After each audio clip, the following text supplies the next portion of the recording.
ओम शांति। हम मनन कर रहे हैं राजयोगी जीवन की आधारशिला ब्रह्मा भोजन का। ब्रह्मा भोजन पर हमने अब तक कई दीदी दादियों के, वरिष्ठ भाई बहनों के अनुभव सुने। आज हम सुनेंगे रुक्मणी दीदी जी, जो शांतिवन मधुबन से हैं। इसके पहले वीडियो में उनका हम आधा अनुभव सुन चुके हैं। आगे अनुभव शुरू करने से पहले दीदी जी का 2 मिनट थोड़ा सा परिचय सुनते हैं। दीदी जी बताती हैं, हमारा ध्यान का अर्थात ट्रांस का पार्ट 1977 से शुरू हुआ, पर ट्रांस के पार्ट का साकार बाबा ने 1967 में हमें वरदान दिया था। एक बार कलकत्ता में प्रदर्शनी लगी। उस प्रदर्शनी के लिए साकार बाबा बोले थे, जो बच्चे ज्यादा पार्टियों को समझाएंगे, ज्यादा सर्विस करेंगे, उन्हें बाबा से इनाम मिलेगा।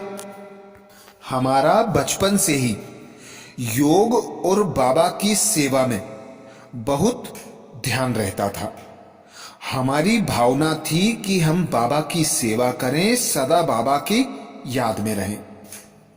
जब कलकत्ता में प्रदर्शनी लगी तो हमने 40-50 पार्टियों के सामने बाबा का परिचय रखा, अर्थात बड़े उमंग उत्साह से सेवा की।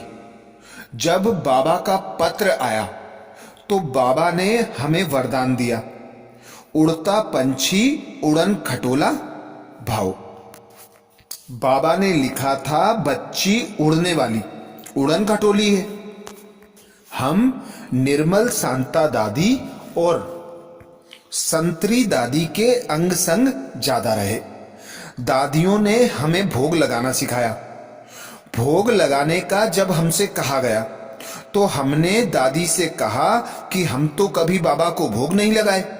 तो दादी ने कहा, बस भोग की थाली के सामने बाबा को अनुभव करो, भोग लेकर बैठ जाओ, निश्चिंत होकर निरसंकल्प होकर बैठ जाओ। जब हम भोग लगाने पहली बार बैठे तो बड़ा अच्छा अनुभव हुआ। वैसे तो हम बचपन से ही बाबा के घर में रहे, लेकिन 1978 में हमने बाबा को समर्पण किया। तो ऐसी रुक्मणी दीदी, जो शांतिवन मधुबन से हैं, भोग की निमित्त बनी हुई हैं। 42 साल से आप, लगभग 40-42 साल से आप भोग लगाकर बाबा का संदेश सबको देने की निमित्त बनी हुई हैं। तो दीदी जी से अगला प्रश्न। दीदी, कई आत्माएं जो भोग लगाती हैं वो भी आपसे बाबा का संदेश मांगती हैं, उनको आप कैसे मैसेज करते हो? दीदी, कई आत्माएं भोग लगवाती हैं जो वो भी आपसे बाबा का संदेश मांगती हैं, उनको आप कैसे मैसेज करते हो? उत्तर में दीदी कहती, हम भोग से पहले दिन भी उन आत्माओं को इमर्ज करते हैं और सवेरे अमृत बेले भी योग में बैठते हैं, तब उन आत्माओं को बाबा के सामने वतन में भी इमर्ज करते हैं। जब भोग लगाने बैठते हैं तब कुछ याद नहीं होता, पर बाबा के पास जाने के बाद जिसकी जो बात है ना, वह सामने एकदम आ जाती है। फिर जैसे अपना भी अंदर का संकल्प बाबा तक चला जाता है और वह याद आ जाता है कि इसने ये बात सुनाई, इसने ये बात पूछी। तो जाने के बाद वतन में वो बातें किस किस की हैं वो एकदम सामने आ जाती हैं। बाबा के आगे रखते हैं, फिर बाबा एक्शन के द्वारा उन आत्माओं की बातों का उत्तर देते हैं। अगला प्रश्न दीदी जी से। दीदी, क्या दुनियावी किसी जादू या रिद्धि सिद्धि का प्रभाव हम पर हो सकता है, यदि हां तो उससे बचने के लिए क्या करना चाहिए? दीदी जी से अगला प्रश्न, क्या दुनियावी किसी जादू या रिद्धि सिद्धि का प्रभाव हम पर पड़ सकता है? यदि हां तो उससे बचने के लिए क्या करना चाहिए? उत्तर में दीदी बताती, दुनियावी किसी जादू व रिद्धि सिद्धि का प्रभाव ना पड़े, उसके लिए हमको अपने अंदर विल पावर जमा करनी है। बाबा से शक्ति लेके अपने आप को बहुत मजबूत करना है। अपने अंदर इतना प्योर वाइब्रेशन भरना है कि कैसी भी इविल आत्मा का असर हमारे ऊपर नहीं पड़ सकता है। चाहे हम दुनिया में रहते हैं, चाहे बाबा के घर में रहते हैं, यदि थोड़ा भी हमारा निगेटिव चिंतन, बोल स्वयं के प्रति भी और दूसरों के प्रति भी होता है, तो दूसरी बातों का अटैक हमारे ऊपर बहुत जल्दी होता है। इसलिए इतनी अपने अंदर शक्ति भर लेनी है कि मेरे ऊपर किसी भी आत्मा का कोई प्रकार का अटैक ना हो। अगला प्रश्न दीदी जी से, दीदी मधुबन में भी काफी भोजन बच जाता है, उसका बोझ किस पर आता है? दीदी से प्रश्न किया, मधुबन में भी काफी भोजन बच जाता है, उसका बोझ किस पर? उत्तर में दीदी बताते, इसके ऊपर तो एक बार मधुबन में क्लास कराया गया था, बनाने वालों पर नहीं मगर जिन्होंने संख्या दी और नहीं आ रहे हैं और उनके नाम का भोजन बना है तो उनके खाते में जाएगा। बनाने वाले की तो अपनी ड्यूटी है, उसने बना करके अपनी ड्यूटी पूरी की।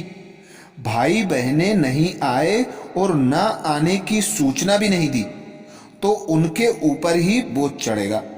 ये भी एक सूक्ष्म हिसाब किताब है। अगला प्रश्न दीदी जी से, दीदी भोजन प्रकृति से जुड़ा हुआ है, बाबा प्रकृति की सेवा करने को कहते हैं, कैसे करें?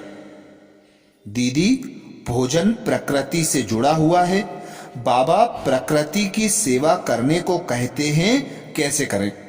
उत्तर में दीदी कहती, फल फूल सब्जी तो हम खाते हैं, पर नीम का पेड़ भी हमारे शरीर के लिए कितना सुखदाई है। छांव भी देता है, ऑक्सीजन भी देता है, धूप से भी बचाव करता है, बीमारी को भी दूर करता है।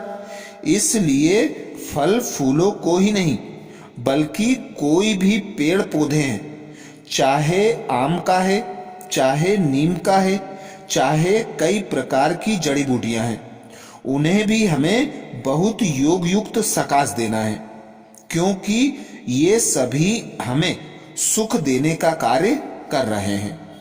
अगला प्रश्न दीदी जी से, दीदी हमने सुना है कि बाबा चिड़िया को भी खाना खिलाते थे, इसे पशु पंछी आदि के लिए क्या दृष्टिकोण रखना है? दीदी जी से प्रश्न, हमने सुना है कि बाबा चिड़िया को भी खाना खिलाते थे, हमें पशु पक्षी आदि के लिए क्या दृष्टिकोण रखना है? उत्तर में दीदी बताते, चाहे प्रकृति के फल फूल हैं, चाहे पशु प्राणी, बाबा सबको बच्चों की तरह देखते थे, बच्चे की तरह से पालते पोसते थे। उस समय अंगूर की बेल लगी हुई थी। जब बाबा झोपड़ी की तरफ जाते थे तो बेल को बड़े प्यार से देखते थे। पीछे मीठा और गुणकारी फल तैयार होता था। बाबा चलते फिरते भी उसको सकाश देते थे, वाइब्रेशन देते थे, क्योंकि वे भी हमारे शरीर में जाते हैं तो ताकत का काम करते हैं। चिड़िया का तो हम परदादी का सुनाते हैं। शाम के समय परदादी थोड़ी सी भी टोली खाती थी, यदि गिर गई तो कभी भी फेंकने नहीं देती थी। कहती थी जमीन पर गिरा हुआ है, उसको उठाकर यदि तुम बाहर चिड़िया को डाल देंगी तो चिड़िया का पेट भर जाएगा। यदि तुम नाली में डालेंगी तो नाली में बहकर कहां से कहां चला जाएगा। इसलिए खाद्य सामग्री का सदुपयोग करो। कई बार चावल पतीले की तली में चिपक जाते थे, जितना खुरचा गया उतना खुरचते थे। बाकी पतीले को पानी के नल के नीचे रख देते थे। थोड़ी देर में चावल फूलकर ऊपर आ जाता था। पर दादी देख लेती थी तो कहती, देखो तुमने इतना चावल वेस्ट कर दिया। यदि मेरे को नहीं दिया तो तुम लोग खा लेती। अच्छा, तुम लोग नहीं खाएं तो कम से कम इन्हें छान करके निकालो और टीन की सीट पर डालो। वहां आ करके चिड़िया खा लेंगी, उसका पेट भर जाएगा। हम इधर उधर डस्टबिन में न डालकर पशु पक्षियों जानवरों को दे दे तो कम से कम उनका पेट भर जाएगा। इस प्रकार हम देखते थे कि दादियां किस प्रकार हर चीज को सफल करती थी, सफलता मूर्त बनती और बनाती थी। अगला प्रश्न दीदी जी से, योगी का भोजन कैसा होना चाहिए? योगी का भोजन कैसा होना चाहिए? उत्तर में दीदी समझाते, हमने सब दादियों को देखा है। सब दादियों का भोजन बहुत ही लाइट होता गया। कोई अधिक खाता था तो परदादी कहती थी, जो अधिक खाता है ना वह मोटी बुद्धि वाला होता है।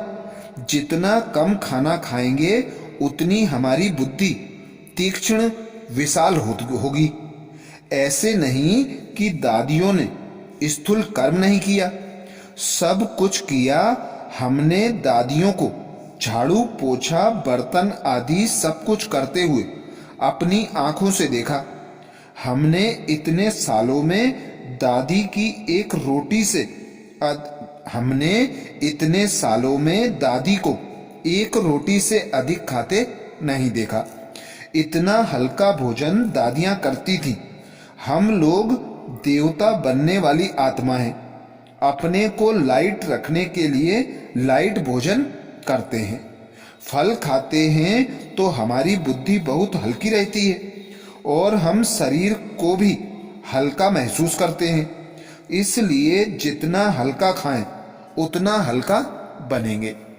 तो ये था दीदी रुक्मणी जी जो बाबा का भोग संदेश हम बच्चों तक पहुंचाती हैं, उनका भोग और ब्रह्मा भोजन पर अनुभव। ऐसे ही अनेक दीदी दादियों के, वरिष्ठ भाई बहनों के अनुभव सुनने के लिए बाबा के चैनल को सब्सक्राइब करें और प्लेलिस्ट में जाकर अनेक महारथियों के अनुभव सुन सकते हैं। अच्छा, ओम शांति।